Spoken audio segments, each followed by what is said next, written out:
O mesmo assunto de 2 Crônicas, capítulo 36, versos 21 a 23, se encontra em Esdras, capítulo 1, versos de 1 a 3. Portanto, voltaram após o cumprimento dos 70 anos de cativeiro, profecia feita por Moisés, Isaías e Jeremias. Voltaram sobre a liderança de Esdras e depois por Neemias. Reconstruíram a cidade e o templo.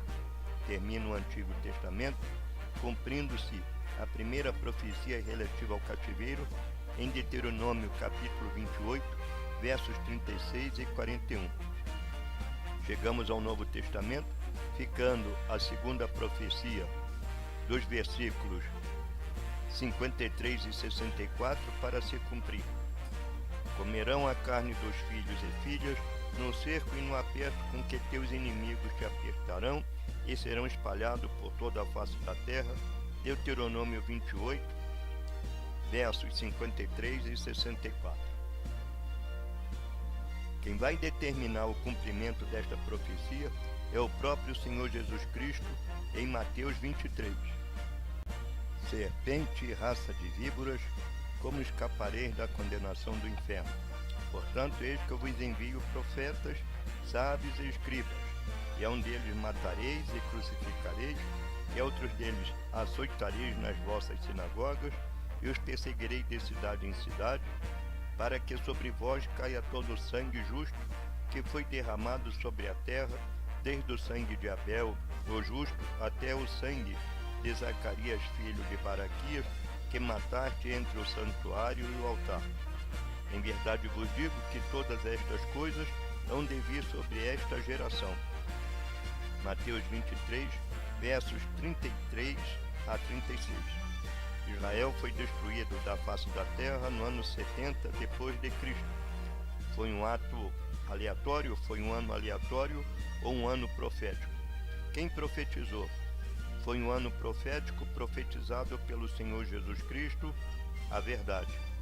Seria requerido todo o sangue inocente derramado e seria naquela geração. O Senhor Jesus Cristo nasceu no ano 0. Sua geração iria até o ano 70.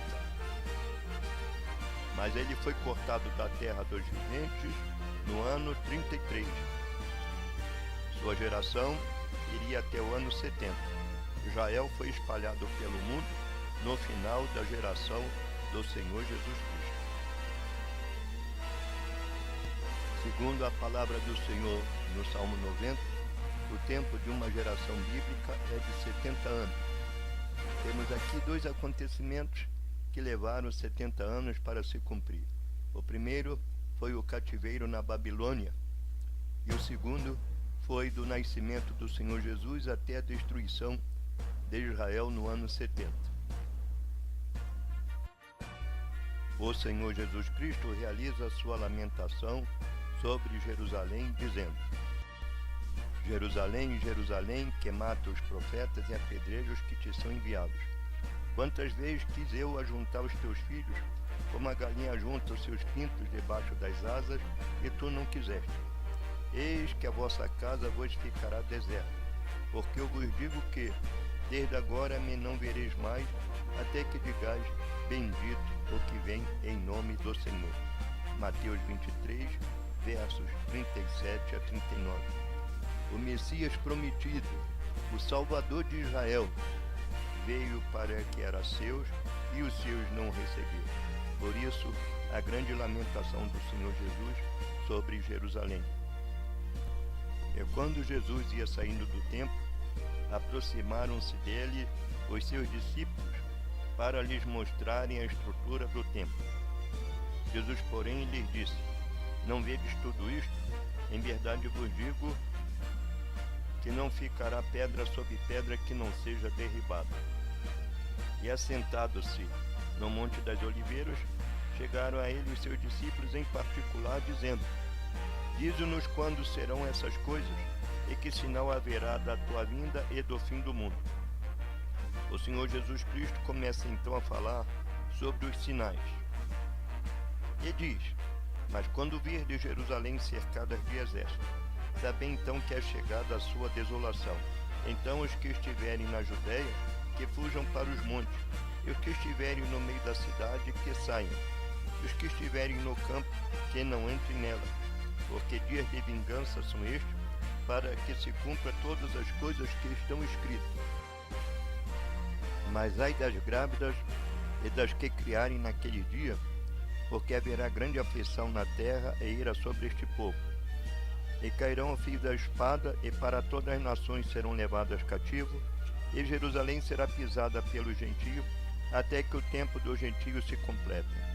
Lucas 21, versos 20 a 24. Quando o Senhor Jesus Cristo se refere ao templo, dizendo que não ficaria pedra sobre pedra, na invasão dos romanos, alguém espalhou boato que os judeus esconderam seus ouros e riqueza na parede do templo, e não ficou pedra sobre pedra, existindo nos dias de hoje somente o muro das lamentações. O Senhor Jesus Cristo é verdade absoluta. Quando o Senhor Jesus Cristo disse: quando virdes Jerusalém cercada de exército, ele se refere à profecia de Moisés em Deuteronômio 28, verso 53, que diz: no cerco e no aperto com que teus inimigos te apertarão. Mas ai das grávidas, porque comeriam a carne dos próprios filhos, e para todas as nações seriam levados cativos. Se refere ao verso 64, serão espalhados por toda a face da terra. E quando ele se refere a tempo do gentio se complete, é o tempo dado por Deus às nações estrangeiras para aceitarem o seu plano, que é Jesus Cristo, como o único Salvador e caminho. Esta plenitude será alcançada no arrebatamento. Porém, ele manda aprender a parábola da figueira. Aprendei, pois, a parábola da figueira. Quando já o seu ramo se torna tenro e brotam folhas, bem sabeis que já está próximo o verão. Assim também vós, quando vos sucederem essas coisas, sabei que já está perto as portas. Na verdade vos digo que não passará esta geração sem que todas essas coisas aconteçam. Marcos 13, verso 28 a 30. A geração que visse o renascimento da figueira veria também a volta de Jesus. Não passará uma geração, 70 anos, após o renascer da figueira. Jesus foi preso e, caminhando para o Calvário, e seguiam uma grande multidão de povo e de mulheres, os quais batiam nos peitos e lamentavam. Porém Jesus, voltando-se para elas, disse: filhas de Jerusalém, não chores por mim, chorai antes por vós mesmos e por vossos filhos e filhas. Porque eis que hão de vir dias em que dirão: bem-aventurados as estéreis, e os ventres que não geraram, e os peitos que não amamentaram. Lucas 23, versos 27 a 29. O Senhor Jesus referia-se à profecia de Moisés: comerão a carne dos filhos. Na cruz do Calvário, Jesus perdoou. E dizia Jesus: Pai, perdoa-lhes, porque não sabem o que fazem. E repartiram os seus vestidos e lançaram sorte. Lucas 23, verso 34. Jesus perdoou-os. O apóstolo Pedro, conhecedor das profecias, insistia desesperadamente com os judeus: arrependei-vos e convertei-vos, para que sejam apagados os vossos pecados, e venha assim o tempo de refrigério pela presença do Senhor.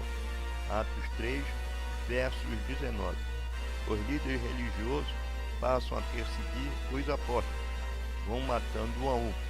Esqueceram do aviso de Jesus: vos enviarei apóstolos e discípulos, e a uns matarão, a outros crucificarão e perseguirão de cidade em cidade, mas irei requerer nesta geração todo o sangue inocente derramado.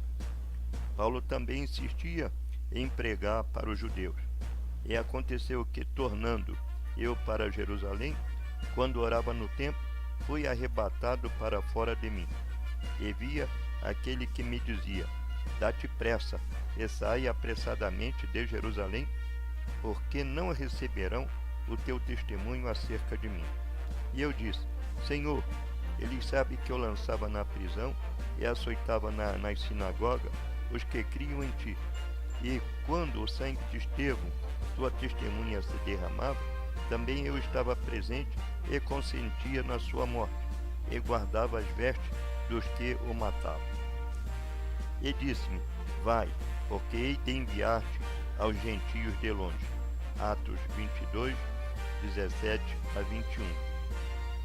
Paulo desiste de pregar para os judeus, mas Paulo e Barnabé, usando da ousadia, disseram: era mister que a vós se vos pregasse primeiro a palavra de Deus, mas visto que a rejeitais, e vós não julgais digno da vida eterna, eis que nos voltamos para os gentios. Atos 13, verso 46. Seja-vos, pois, notório que esta salvação de Deus é enviada aos gentios, e eles a ouvirão. Atos dos Apóstolos, capítulo 28, verso 28. Gentio, povo estrangeiro, não judeu. Assim como Jeremias desesperadamente insistia com o povo judeu para ouvir a palavra do Senhor e não oferecer resistência a Nabucodonosor, também Pedro e Paulo insistiram desesperadamente em pregar para os judeus, porém eles não aceitaram. Mas, apesar dos judeus terem pedido que o sangue de Jesus caísse sobre eles e seus filhos, então Pilatos, vendo que nada aproveitava, antes o tumulto crescia, tomando água, lavou as mãos, dizendo: estou inocente do sangue desse justo, e considerai isso. E respondendo todo o povo, disse: o seu sangue caia sobre nós e sobre nossos filhos. Mateus 27, versos 24 a 26. O Senhor Jesus perdoou, mas eles não aceitaram o perdão. Os mesmos líderes que mataram o Senhor Jesus agora perseguem os apóstolos. No ano 70 depois de Cristo, Israel se rebelou contra Roma. O general Vespasiano e o seu filho Tito sitiaram Jerusalém por 6 meses. Cumpria-se a segunda profecia do Senhor através de Moisés em Deuteronômio 28, e confirmada e determinada o cumprimento pelo Senhor Jesus Cristo. Comerão a carne dos vossos filhos e filhas no cerco e no aperto, com que teus inimigos te apertarão, e serão espalhados por toda a face da terra. Deuteronômio 28, versos 53 a 64. E o Senhor Jesus determina o tempo. Em verdade vos digo que todas estas coisas hão de vir sobre esta geração. Mateus 23, verso 36. Jerusalém cercada. Jesus disse: quando virdes Jerusalém cercada de exército, sabei que é chegada a sua destruição. Lucas 21, verso 30. Acabou o estoque de comida, por não haver reabastecimento, comeram tudo o que tinha até chegar aos próprios filhos, que já estavam mortos de fome. Este fato foi testemunhado por Flávio José, que participou da luta e foi feito prisioneiro e levado pelos romanos. A destruição de Jerusalém, ou Israel, no ano 70, não foi aleatória. Foi profetizada por Moisés em Deuteronômio 28, versos 53 a 64.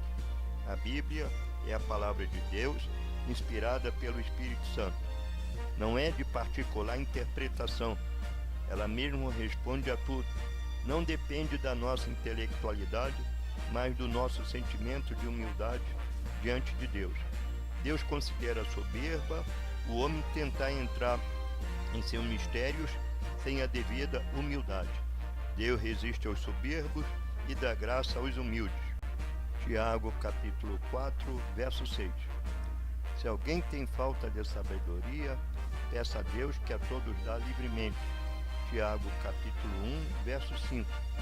Humilhai-vos perante o Senhor, e Ele vos exaltará. Tiago, capítulo 4, verso 10. O estudo da Escritura é comparando Escritura com Escritura. Todo o texto tem contexto, e se não for assim, é pretexto para se transformar em heresia. Não se estuda texto isolado.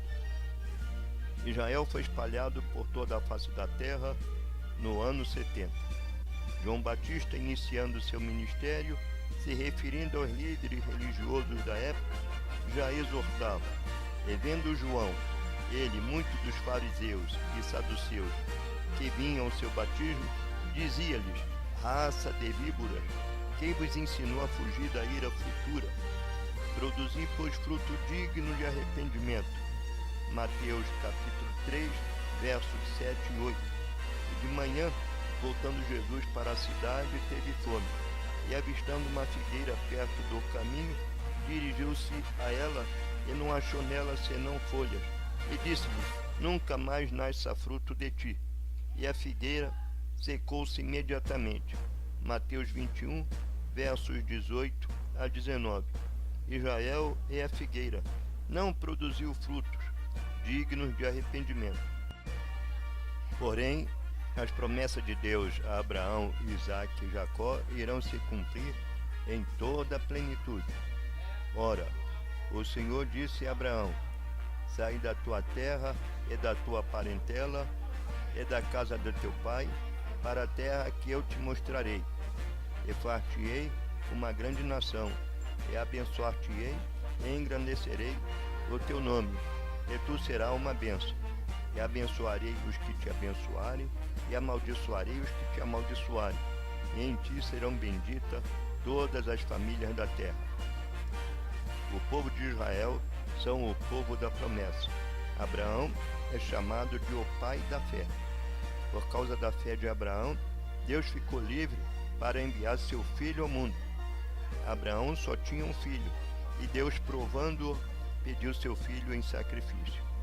E disse Deus: toma agora o teu filho, o teu único filho, Isaque, a quem amas, e oferece-o a mim em sacrifício. Gênesis 22, verso 2.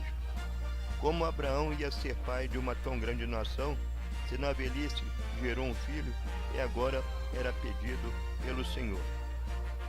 Por causa desta fé, embora provando, Deus ficou livre para demonstrar um amor ainda maior.